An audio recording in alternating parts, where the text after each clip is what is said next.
to a video about tone and how to identify it. If your mother tells you to go to your room, she might speak in a stern tone of voice. Tone acts as a shortcut here. You would understand the instruction, but you would also understand that your mother was being serious, that she was unhappy, that she expected no arguments, and that she expected you to go right away. But imagine if your mother actually had to say all that information out loud. It would be very tiring. In a world without tone, we would never get anything done, because we would have to spend too much time talking to people, explaining exactly how we feel. So tone acts as a shortcut.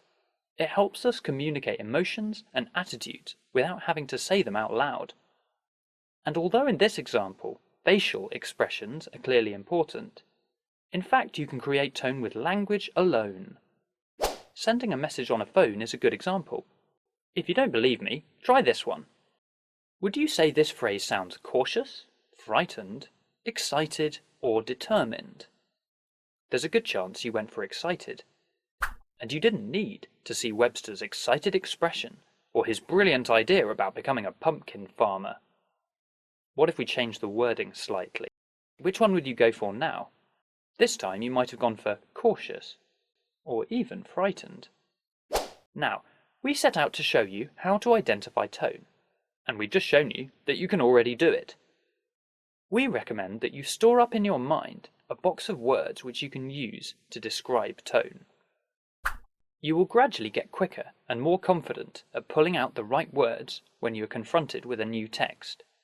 You reach inside your vocabulary, find the words you are familiar with,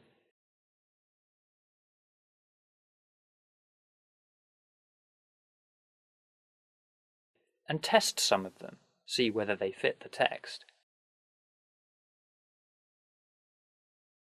Until you find the one that fits. You can boost the power of your reading and essay writing this way, and who knows where it might take you. So what have we learned? That tone acts as a shortcut to communicate emotions and attitudes. And we've learnt a study skill. You can build a list of tones in your head to help you identify them in new texts. Subscribe to the Morton and Webster channels for regular English tips and advice.